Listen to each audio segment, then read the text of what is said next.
Put it in the report. Yeah. Okay. So. Okay, so here we have two young gentlemen that are currently PhD students at Carnegie Mellon. And personally, and along with several other people, I've been trying for a long time, in a way, to get hold of Carnegie Mellon, because they have done some outstanding work into password research.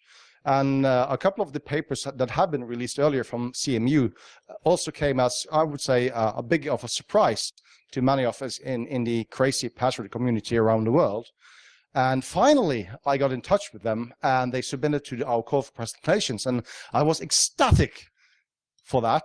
So with that introduction, I can just say, good luck, guys. I'm looking forward to this one. So be good. Great. Great. Thanks very much, Per. So good afternoon. I'm Blazer, and I'm Sean Segreti. Yep, and we're representing our group at Carnegie Mellon University and talking about the continuing quest for secure and usable passwords. And we'd like to take questions at the end, if that's okay. You might notice that, as Julia mentioned this morning, normal people don't wear passwords apparel, yet here we are with our official passwords ties. These are among the most common passwords in Rockio. And funny story, when these ties were originally made, a substring of password is so they're not ours. All right, we can start. Great. All right, so I think I don't have to convince many of us in this room that when left to their own devices, users tend to make not very good passwords. Right? So how do sysadmins deal with this? Well, the current state of affairs is that for the most part, sysadmins come up with a bunch of restrictions that say, hey, you must do the following, and that's how we'll help you get good passwords. And what results from this, unfortunately, is not good passwords. It's, number one, users who are annoyed that we have to do all of these things, and number two, dumb passwords that now meet these requirements. Right? So our research group has, for the last few years, been trying to find ways to help users create better passwords. And we have two big goals in this project. One is that we noticed coming into the project that a lot of the guidance on passwords was based on intuition or best guesses about what people did. So what we decided to do is approach it mainly with controlled scientific experiments. That is applying the scientific method to passwords research. And number two is, we noticed that there are a lot of groups doing really great security work in passwords, and a handful of groups doing usability work in passwords, and not that many groups doing things that are really at the intersection of these. So we wanted to consider both security and usability of passwords as primary goals. So we have a couple of metrics to measure password security, but our primary method is what we call guessability. And we don't have time to go into detail on all of it, but we can assert from our past work that guessability is a better representation of password strength over something like entropy.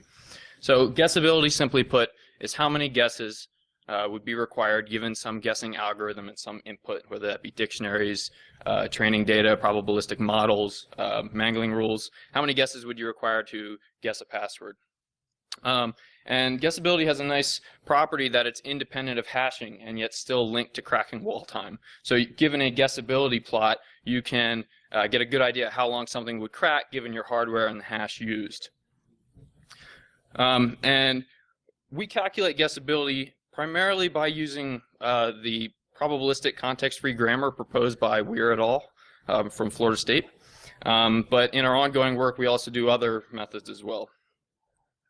So Weir et al.'s PCFG basically it works by taking in training data, and from the training data it learns structures. And if you're a Hashcat user, that's the same thing as a mask. And then it outputs guesses based on probability of the structures and the strings that it sees that can be combined to meet those structures. And the reasons we do this, we have a couple. So first off, in academic literature, this is considered the state-of-the-art approach in terms of efficiency in guessing. Second, we've made our own improvements to it, and I'll share some of them later.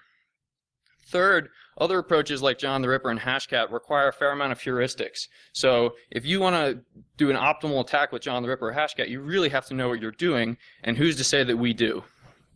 And fourth, we've implemented what we call a lookup table, so we can calculate guessability without having to output a gazillion of incorrect guesses before reaching the correct guess. So here's a guessability plot like some of the many that are about to come. Each color represents a different password set. X-axis is how many guesses, and Y-axis is what portion of the password set was cracked. So you can look at this and say, pick a point, find the guess number on the X-axis, then go to the Y-axis and see how many were guessed at that point, factor in your hashing algorithm, and have a good idea how long it would take to crack with this given guessing algorithm. So for our usability metrics that we consider for these passwords, we have a number of them. Some of them we get through automatic methods, like on our experiment servers, we can automatically record attempt information or timing data.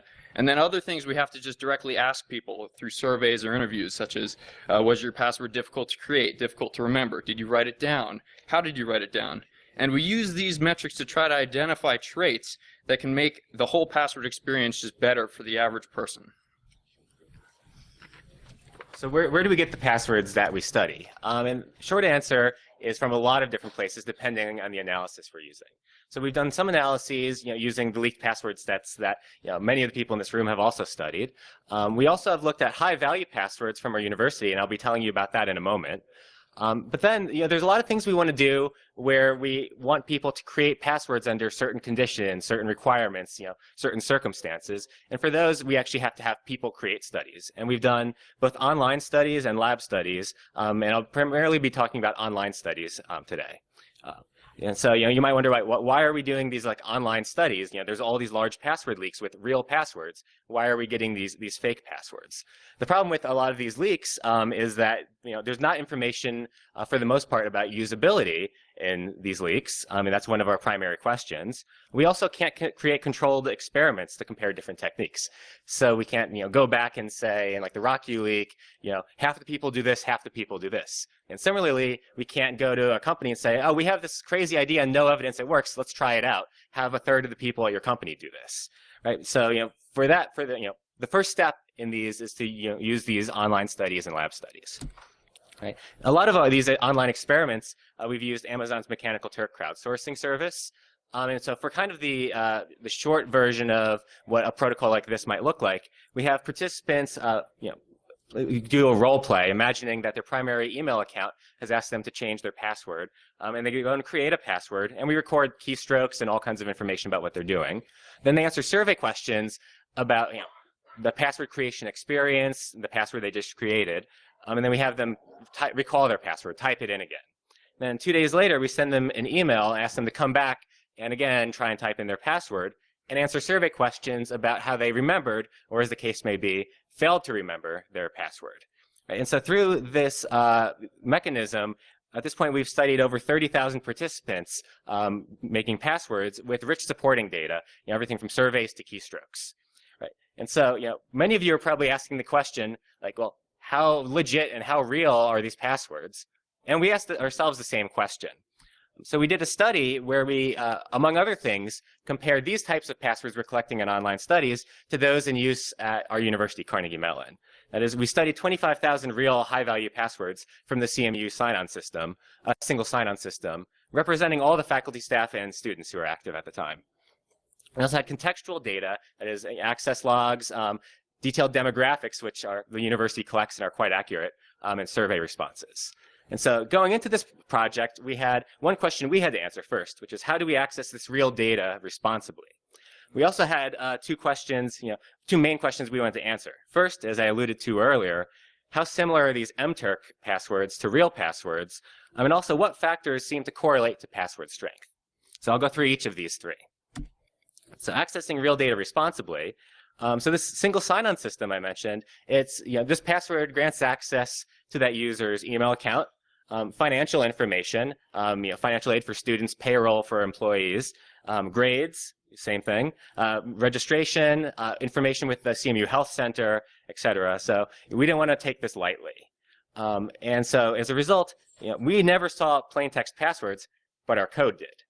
And at this point, I'm sure some alarm bells are going out through this room. Surely you do not mean plain text passwords. Surely you mean salted and hashed with the computationally expensive hashing algorithm passwords.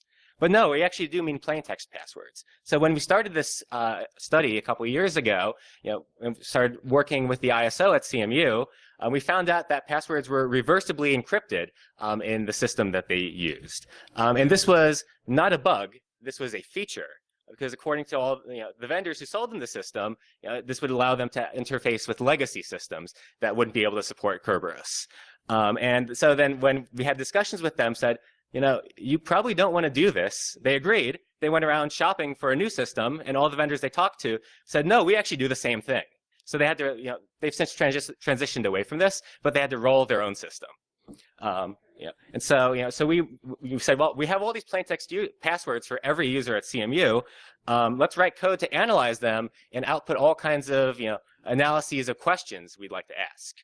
So what we did is we wrote code, sent it over to the ISO personnel. They manually did a code audit.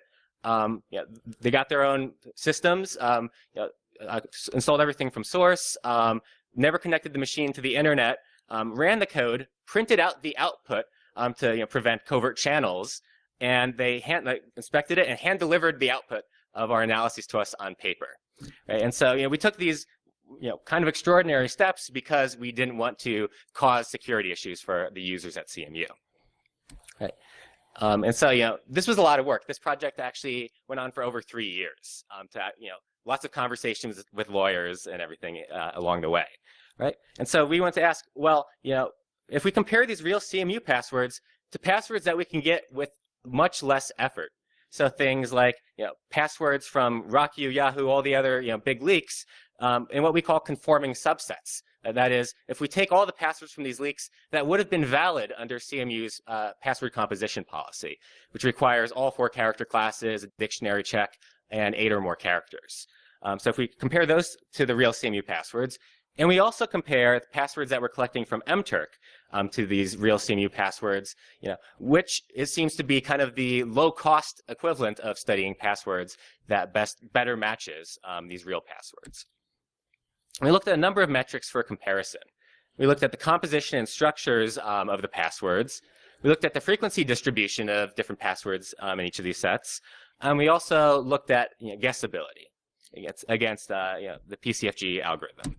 Right. And so the short answer is, taking all metrics into account, the mturk passwords ended up closer to real passwords than these conforming subsets of leak data. And that is, they weren't perfect. There's some junk in there, but for the kinds of questions we're asking, they turn out to be, really useful for our research and a pretty good proxy for real passwords.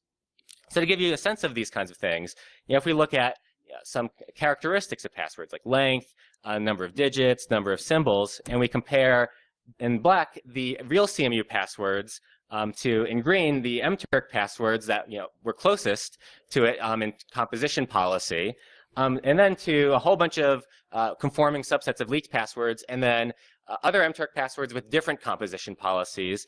And this is just a couple of them. We had a whole bunch of these kinds of metrics.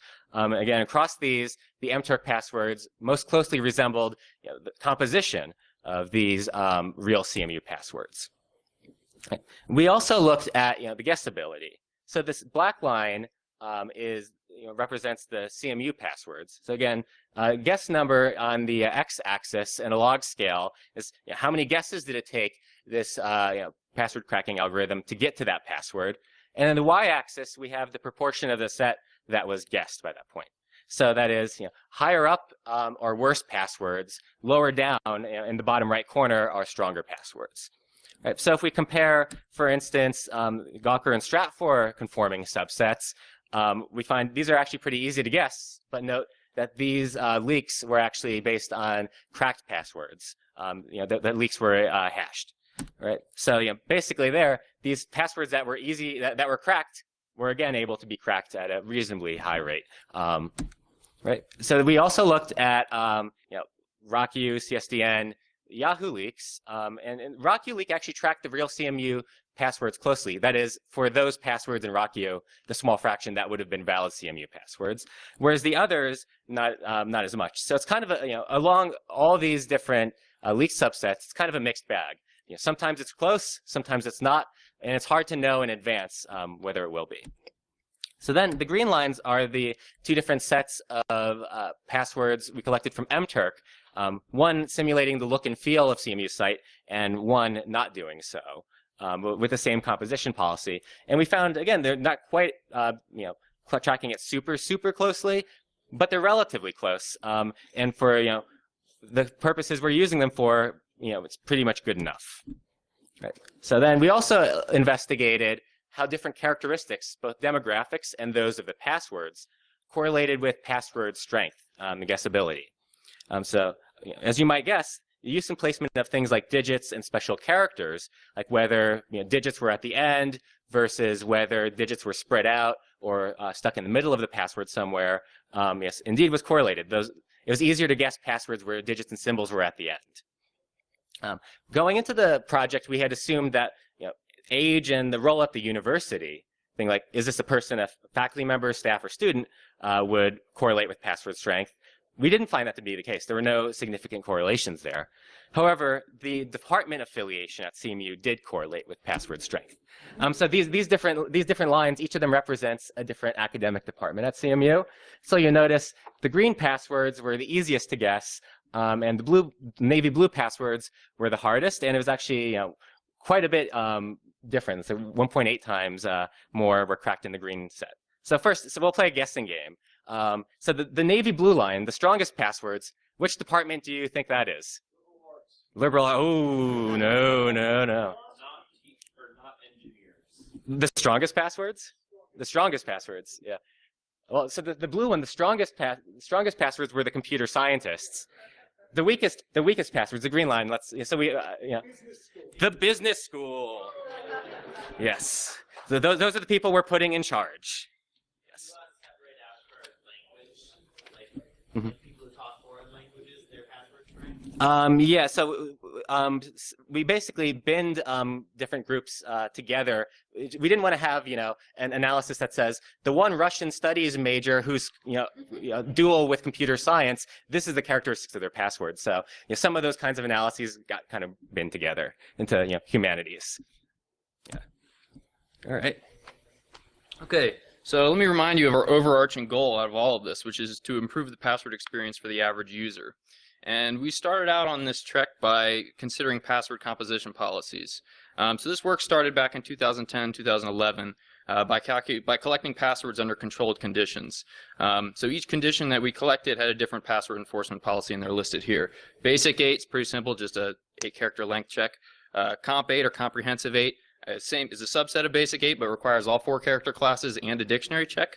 Basic 16 is just an extension of Basic 8 with 16 characters. The blacklist conditions, there were 3, easy, medium, and hard, with increasing blacklist size, and in addition, 8-character length check. And dictionary 8 just meant that there's no substring inside the password that was found in a dictionary. And the dictionary in dictionary 8 was the exact same one in comp 8. So we collected a whole bunch of these passwords and then we cracked them. And as you can see, there's a big difference in cracking resistance, with, for example, Basic 16 performing 5 times better than Basic 8 at our guess cutoff, which is around 1 times 10 to the 13. So now we begin a process of elimination to try to find the best ones. So if we take the top 3 by strength, which are Blacklist, Hard, Comprehensive 8, and Basic 16, and then also consider in the usability metrics that we collected, well, it turns out we can eliminate Blacklist Hard almost immediately, because it was almost impossible to use. And this is interesting because, if you think about it, if you make a password that fails the blacklist check, you're kind of lost. You don't know what to do. You basically just try harder. So a lot of our participants had trouble with this. However, from here we can take note that Basic 16, while it performed the best in the long term, performed fairly poorly in the beginning, with its contender Comprehensive 8 performing much better in the beginning. And this is because you can't stop people from making really bad passwords, such as password, baseball, and they still pass the Basic 16 check. So another thing we learned from this is that the longer passwords, Basic 16, was across the board more usable than a shorter, more complex password policy, as it was easier to create, easier to remember, written down less, and our users expressed a more positive sentiment about the whole experience. So the takeaways from this is that longer passwords hold merit in terms of password composition policy, even if they're simpler than a shorter password policy. However, if we can eliminate these few outliers in the beginning that are just really bad passwords and easy to guess, then maybe we're onto something. So we took this and we did another study where we explored the area around basic 16, trying to eliminate those easy to guess passwords right in the very beginning of guessing. And we did this by taking 7 longer than usual password policies and compared them to Comp8. And the policies we came up with were basic 12, 16, and 20, pretty self-explanatory. Comp8 as a baseline, 2-word 12 and 2-word 16, which basically means 2 strings of alphas separated by a non-alpha in the middle, and 3 class 12 and 3 class 16, which just means you have to have at least 3 character classes and then pass the length check. Now, before we cracked these collected passwords, we had to make some improvements to the PCFG approach. We made 3 major improvements in this part. First off, we tokenized long strings. That is, we break long strings of a single character class into words, and we do this by analyzing the Google's web corpus for n-grams. And this means that instead of treating the terminals in the grammar as just strings of a common character class, now they're actual words. The second improvement we did is we now sort strings by their probabilities in the training data. And this is important because in the original PCFG approach, all strings are treated with uniform probability. And a side effect of doing this is that it greatly increased our computation overhead in terms of time and memory. And we can mitigate this by quantizing our probabilities to increase the lookup speed at a small cost of guessing accuracy. So as you can see here, there's quite a big difference again in the guessing resistance for each of these policies. And we apply the same process of elimination to try to find the good ones. So if you consider the top 5 here, 3 class 12, basic 16 and 20, 2-word 16, and 3 class 16, well, we can once again eliminate basic 16 and basic 20 right off the bat because they still exhibit that poor resistance to guessing early. That is, there's those same easy to guess passwords that the policy doesn't prevent. And that leaves us with 3 front runners, 3 class 12, 2-word 16, and 3 class 16. So now we consider the usability of these. So in this chart, you can look at the green boxes, meaning that they were better in Comp8 in that particular metric, and the red is significantly worse. And if you look at the 3 across the bottom, which are our 3 front runners, 2-word 16, 3 class 12, and 3 class 16, it's clear that 2-word 16 and 3 class 12 are, again, across the board better than Comp8 in terms of usability and better than Comp8 in terms of security. At this point, we decided to eliminate 3 class 16 from our search because 40% of our participants thought that it was too difficult to create and had a significantly longer entry time. So we recommend to sysadmins that you choose one of these 2 policies, either 3 class 12 or 2-word 16, and it comes with a slight trade-off. 3 class 12 is a little bit easier to create for your users. They'll be less confused in the beginning. And 2-word 16 shows a little bit stronger guessing resistance, and it's up to you as the sysadmin to decide which one is right for your environment. So we haven't just been studying password composition policies. So for a flavor of one of our other studies, we looked at password strength meters. These kinds of things you find all over the web, and said, well, what effect do they have, if any? And also we noted, they come in all kinds of shapes and sizes and colors. Well, which design aspects, if any, matter? And so we did, we made a baseline meter, and created a bunch that differed visually from it. So we had a segmented bar, one that didn't change color, it was always green, a really tiny meter, a really big meter, took away suggestions, we took away the bar, and we also said, well, what if we take away the bar and replace it with something else, something a little bit sillier? And so we made a dancing bunny meter, and where the stronger your password, the faster Bugs Bunny dances. Right, and so yeah, as you start going on, he really gets going. Yeah. And so we also tried a bunch that looked just like this baseline meter we created, but differed in the way they scored passwords. And that the way they scored them was, in 2 cases, much more stringently. In one, we gave half the score that we normally would, and the other 1/3 of the score we normally would. And then 2 others, we tried pushing people towards a particular password composition policy. And what we found across these is that meters actually do make a difference, both in the composition of passwords, things like the length, the inclusion of different character classes where they're putting them, and also in this guessability, the security against this guessing attack.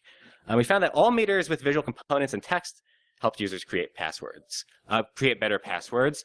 However, size didn't matter much.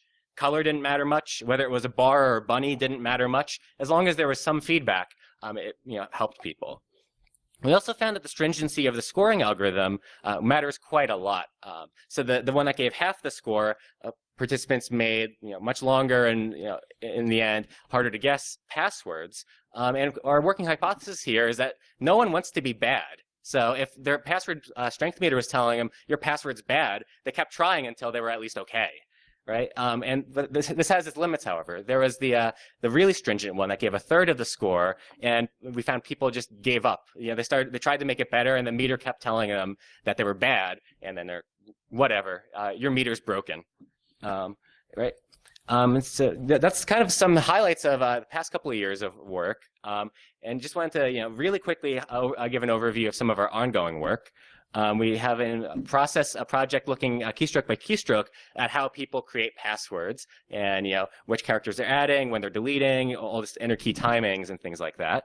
We're doing a series of interviews about password creation where we're bringing people into the lab, having them create passwords in front of us, and when they're doing the kinds of things we see, like why did you put a 1 and an exclamation point at the end and say that makes a secure password? Well, because people told me passwords with digits and symbols are secure passwords. Okay. Why are there so many monkeys in your passwords? Things like that. We're doing an analysis of mobile password creation. That's where data collection's ongoing. We also are wrapping up a project where we're looking at the sensitivity of guessability to the cracking algorithm or a tool used. So here shout outs in particular to the devs of John the Ripper, Hashcat, folks from CoreLogic, all for providing tools or helping us directly in that particular project.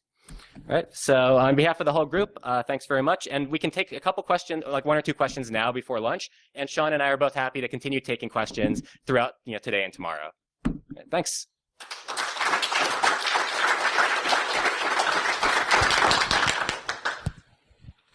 Any questions at all? Yes. For your MTurk study. Actually, sir. For your MTurk studies, did you restrict to US or did you use global? So depending on the study we were doing, and some we restricted to the US only, and some we did global, and then examined differences. Since the population of MTurks is primarily US and India, so those where we had people from both US and India, we actually compared the two. But for studies we did that relied on English language knowledge or things like that, we restricted it to the US only. And you found real differences between those two sets when you did those? Yeah, we did find some differences between them, and I mean some of them. There were some objective differences, and then also some where the security results would look different because we're training mostly on English language training data and trying to crack passwords. We would get Hindi passwords, sometimes. I'd like to follow up with you offline about that on the line. Yeah, great.